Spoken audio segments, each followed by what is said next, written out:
Hey guys, welcome back to my channel. Today I'm going to show you how I created this wine tumbler using a ombre scatter method rhinestone application, and I really loved how it turned out. I think it's perfect for like a summer bride.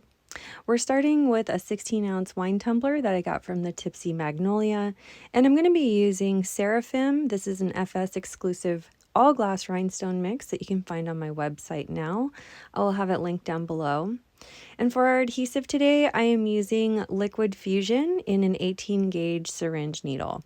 You can find the syringe needles in my Amazon storefront, which I will also link down below in the description box.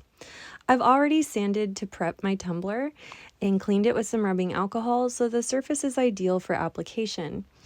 I ran a very thin line of the adhesive along the very top rim of my tumbler to start, and we're going to apply a very straight line along that rim with our rhinestones in various sizes. I want the sizes to be mixed along this outline to match the scatter pattern that we're going to be using for the body's fill.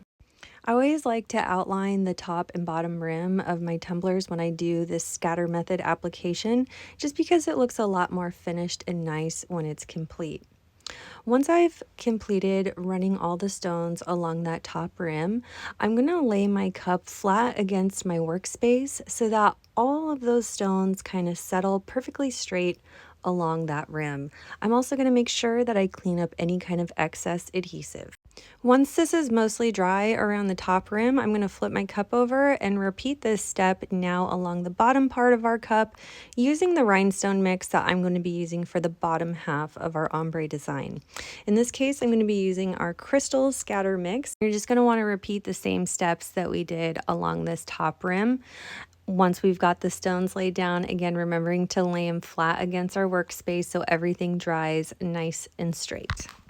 Once I'm done, we should have something that looks like this. So that top row of stones and that bottom row of stones are fully dry. And now I'm going to divide my cup into 4 sections. With the lid that comes with the tumbler on still, I'm going to use those little seams in the plastic lid to help me divide the cup completely in half. So I'm going to mark right underneath that first seam right there at the mouth hole with my silver Sharpie. And I'm going to go to the opposite side of that lid where you can see that seam there kind of on that tab and make a mark. Then I'm going to divide up those remaining 2 sections with my ruler to make sure I get right there in the center. And the goal here again is just to divide up 4 equal sections of the cup. It doesn't have to be absolutely perfect, but I did want them to be fairly accurate so that I could time everything how I needed it to. Once I have those 4 check marks into the 4 equally divided sections that we're going to make here, I'm going to grab my architect ruler, which will sit nice and flat and straight along the side of my cup, and I'm going to mark a kind of a rough line again with my silver Sharpie to line out those sections. So we should have something that looks like this, and now we're going to get started on applying our rhinestones for the body fill. So I've got these medicine cups that I use for my epoxy all the time, and I'm going to mark the 2.5 milliliter line and the 5 milliliter line. I'm going to use my Part B epoxy, and I'm going to fill that up to that first tick that we made at the 2.5 milliliter line. Then I'm going to fill it up to the 5 milliliter line with my Part A. Essentially, we're mixing 2 equal parts of my Flynn Sisters Fast Cure epoxy. This is a fast drying epoxy resin that we're going to be using as our adhesive. So we want to mix everything up really good until it's fully mixed, which will be hard to tell because since it's such a small amount of resin, it's going to be very bubbly and kind of foggy looking. But no worries, I would just maybe set a timer for 2 to 3 minutes, making sure that you're scraping the sides as you're stirring and getting everything fully mixed. I'm also going to add a very small amount, less than a pea-sized amount of Diamond Magic from Batty Glitter. And this is just going to give my epoxy adhesive a nice little sparkle underneath those stones. So should anything peek out from in between the stones, it will still be sparkly. Once I have that fully mixed, we're going to go in with our silicone brush tool, and I'm very carefully going to apply that resin.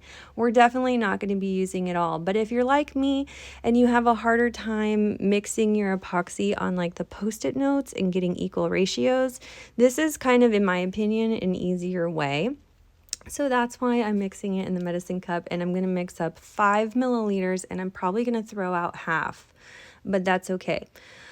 And we're just going to fill in one section at a time. I figured out that this size section takes me about 1 hour with this type of fill pattern, and that also happens to be the same amount of time that this epoxy needs to kind of dry and gel up. So I'm going to set a timer on my watch to make sure that I'm still well within my 1 hour window before that epoxy sets up. And I will tell you that with my epoxy, at least, if you go outside of that 1 hour window, it's still going to be tacky enough for you to still adhere that stone up to around 1 hour and 45 minutes. If you are unsure of how long this will take you, I would divide one of those quartered sections that we marked out in half again, and just do that first tiny slit half to see how long it's going to take you. Time yourself, keeping in mind that you still have to keep within that 1 hour window as much as possible. But it's okay if you can't commit to this full quarter section, because it does take a long time, and I've rhinestoned quite a few pieces now, and I consider myself pretty quick at application. But if you are, less experienced, or you feel like you apply stones slower, then I would maybe, instead of going into quarters, divide your cup into eighths. The reason I like to divide it up is so that I can also gauge how much time the project's going to take me. Since I know each section takes me about 1 hour and 20 minutes in total, and I'm talking in total. That means prep, mixing the epoxy, applying it, and then putting on the stones. So this particular tumbler would take me about 5 hours in total hands-on to complete. So once I know that kind of calculation, then I can plan out my week to finish this on time. Whether I commit to finishing each section that day on time or not is a totally different story, but you get what I mean. This also helps break the project down into what feels way less overwhelming to me. Sometimes when I feel like a project's going to take me too long, I get overwhelmed, I burn out quickly, and I don't finish it. Putting these lines on has really, really helped me commit to finishing my projects, and knowing that once that hour is up, I'm done for the day, and I can move on to my next section tomorrow if I'm feeling up to it. I also like working in sections like this when I'm doing this type of ombre technique, because then I can just focus on creating that ombre transition in one small strip rather than stressing out about the whole cup at once, or only being able to see very small sections at a time if I were to be using a quicker drying glue like Liquid Fusion.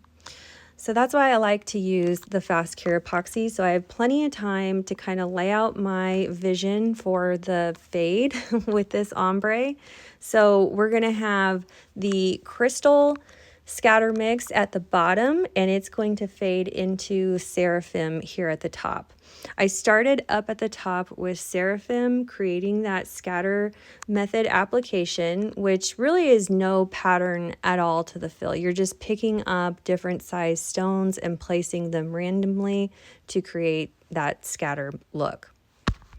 Once I got higher up in that Seraphim section up at the top, this is where I started spacing out my Seraphim mix. You can see that I already placed some stones higher up on the cup just to kind of map out where I wanted this color to end. I also put some of the plain crystal up towards the top so I could see where I wanted that bottom section to start in our transition. Once I got further enough down in that Seraphim section and I started to see I really wanted more of an aggressive transition, I started placing some of those plain crystals more towards the bottom and working my way up.